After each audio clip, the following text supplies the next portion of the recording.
Sarah Jessica Parker is known for her role in Sex and the City, but what's she doing now? Keep watching to learn about her publishing imprint, her Sex and the City reboot, and more. Sarah Jessica Parker was born in Nelsonville, Ohio in 1965. Although her parents didn't have much, they made sure their children's lives were culturally rich, supporting their daughter's acting ambitions. In 1979, when she was 14, Parker was selected from the children's ensemble in a Broadway production of Annie to take on the titular role. In a 2016 interview on Popcorn with Peter Travers, Parker reminisced about her early days on Broadway. She even confessed that there were still elements of Annie in her as an adult. There is a little of tomorrow. Yes, there is a little tomorrow, but there's also a little maybe. Even though Parker's turn as Annie came when she was still young, it seems that the role has stuck with her.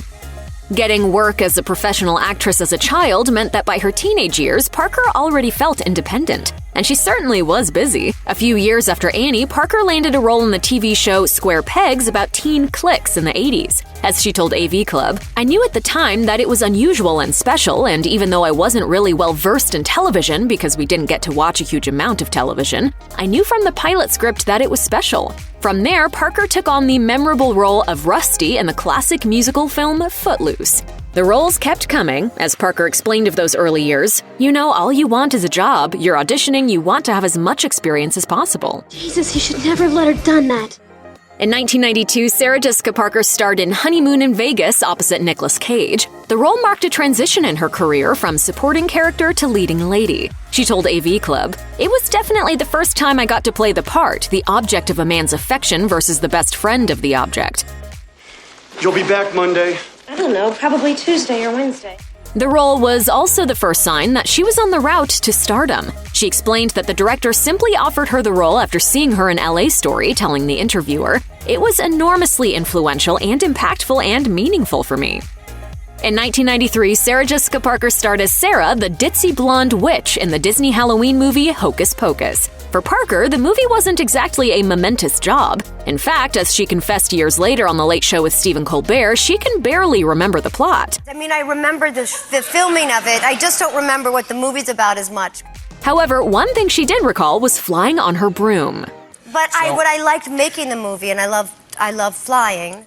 At the time of filming, Parker didn't realize what an impact the movie would have. In 2014, the actress confessed in an interview with Fox 5, "It's so interesting to me. Only since having joined Twitter fairly recently do I understand people's affection and devotion to Hocus Pocus. And I can't really explain it, except perhaps it came out at a certain time and this generation of people were a certain age, and that moment and those memories that they connect with that time."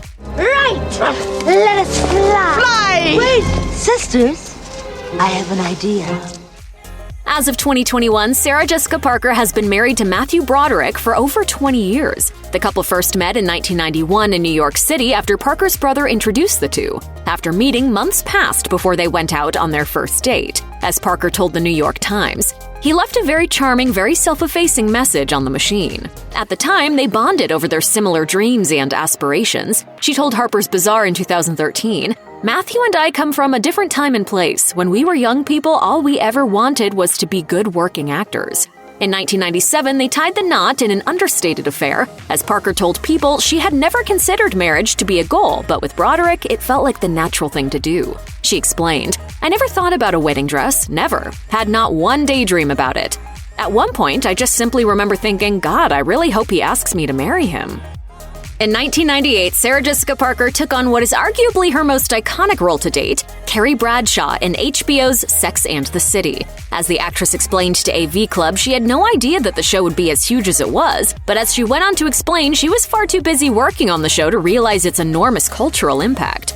Nevertheless, Parker must have realized her career was heading in the right direction during Sex and the City. After all, it was her first time being both actor and producer on a project. As she told Forbes, the show's creator, Darren Star, asked her to be one of the producers. She spent the first year observing the other producers, then took on the role herself. She said of the experience, "You just learn the business of producing, which involves numbers and budgets and unions and interpersonal relationships and complicated people and easy people and people that betray you, and at the last minute, you're dealing with a lot of people you're responsible to and for." In 2002, Sarah Jessica Parker gave birth to James, her first child. At the time, she was at the height of her Sex and the City fame and had just become the show's producer. When James arrived, her busy schedule naturally shifted. As she explained in an interview with Oprah, "Most of my friends in New York are single women or gay men, and it's taken some time to be able to say, I can't go to dinner with you, I want to put my son to bed." She went on to explain that this new way of thinking was a struggle, but a privilege nonetheless. At the time, Parker was beginning to think about her future. She told Oprah, "So much of my life lately has been Sex and the City, and now I want more. I want to be a better parent, a better actress, to keep myself challenged and terrified." As she explained, she was looking forward to life after the show finished, when she could slow her pace of work down and act in a couple of movies a year, and that's exactly what she did when the show ended in 2004. Sex and the City is famous for its revolutionary approach to sex and female friendships. However, the show was also a revelation in the fashion world. For Parker, the show marked the beginning of her status as a fashion icon. As she later explained at New York's Vulture Festival, she ended up keeping the majority of her character's iconic wardrobe. I don't have to dig very deep to understand this affinity she has for shoes.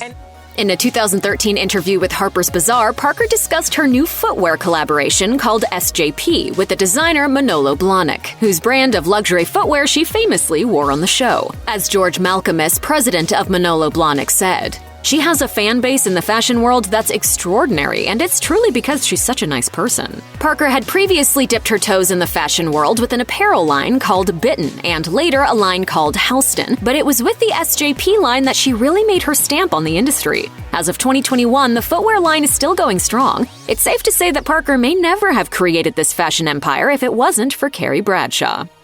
As Sarah Jessica Parker told Oprah shortly after having her first child, "You always want more." It seems that she and Matthew Broderick did want more, but it wasn't a straightforward process. As the actress explained to The Telegraph, she tried to get pregnant, but the couple finally decided to go the IVF route with a surrogate. In 2009, their twin girls Marion Loretta Elwell and Tabitha Hodge, or Kitty and Babe, were born. Parker told The Telegraph, "We were just hopeful that we would have one healthy child. It was a wonderful shock getting two, the cherry on the sundae." Of course, welcoming two new children to the family was a big change for everyone. She told WebMD that she did have the help of a nanny, but she tried to be as hands-on as possible, saying in the interview, "People seem to be very surprised that we don't want a life with that much outside help." As she went on to say, having private family time was a big priority for her. In 2016, Sarah Jessica Parker took on her first big TV role since Sex and the City with HBO's Divorce, a show about a couple's struggling marriage. "Are you really sure you would never try and blow my head off?" As Parker explained to IndieWire, the show was a whole new experience. For one thing, the TV industry has changed significantly since the early 2000s, and her character was also a real departure. She said, "From the first scene, she feels different. It was hard to take on somebody so new, so wonderfully different, and somebody who is not buoyant, not full of all sorts of color like Carrie Bradshaw, for instance." It seems that Parker's venture into new territory paid off. As The Guardian noted of her performance, she shines in the show despite its contrasts with more familiar territory. After launching her fashion business in 2013, Sarah Jessica Parker launched another business venture in 2016 with SJP for Hogarth, a publishing imprint. In the press release about the imprint, Penguin Random House announced that Parker would act as editorial director. The actress explained to iNews that although she was nervous, going into publishing had been a lifelong dream, saying, "I've been an avid reader my entire life. I was nervous about it and didn't feel I was equipped." Nevertheless, she was determined to try this new venture. So far, it's been a huge success. The first book she published charted at number 12 on the New York Times bestseller list, while the second received amazing reviews. Just like the rest of us, Sarah Jessica Parker has had to keep up with the ever-changing technology that has become a huge part of daily life. For Parker, this has meant embracing social media as a public figure. She explained to L'Officiel that joining social media has its benefits, saying, "Not only do I learn a lot, but I display myself in a completely new way." She went on to explain that there were, of course, challenges that came with being online, telling the publication, "I feel like I have to think a lot about how to respond to comments and how to speak on these platforms, because I do not like exchanges with a lack of courtesy." Apparently, Parker loves engaging with new people over social media, especially if it means she can talk about one of her favorite subjects, books. Plus, she feels it gives her a chance to show the more human side that fans might not always get to see. Before Sarah Jessica Parker married Matthew Broderick, she starred opposite him in the Broadway revival of How to Succeed in Business. Even though both had hugely successful acting careers, they never reunited on stage or screen. However, in 2020, the couple was all set to appear on stage once again when the project was tragically cut short due to COVID restrictions. As the couple explained to CBS News, the play was Neil Simon's Plaza Suite, and it was canceled just hours before opening night. Nevertheless, it seems the pair enjoyed it in spite of their initial hesitations. I mean, we spent more time together in the last 2.5, 3 months than we've spent since we were courting. Even though Sarah Jessica Parker had said in 2018 that the world has changed so much that Sex and the City could never come back, in 2021 a reboot of the show was released. Parker explained to Vanity Fair that the reboot was intended to take on a much more contemporary outlook, saying, "It's incredibly diverse in a really exciting way." She added that the show is about new life experiences as well as political and social worldviews. Carrie, I love you to death, but I draw the line at podcasts. The Sex and the City reboot isn't the only project Parker lined up in 2021. In fact, she's also set to return to the world of Hocus Pocus, with a much-awaited sequel directed by Adam Shankman. Parker told Cinema Blend, "I think now we've gotten to the point where we've agreed publicly to the right people, yes, that would be a very, very fun idea. So we'll see what the future holds." Check out one of our newest videos right here. Plus, even more list videos about your favorite celebrities are coming soon. Subscribe to our YouTube channel and hit the bell so you don't miss a single one.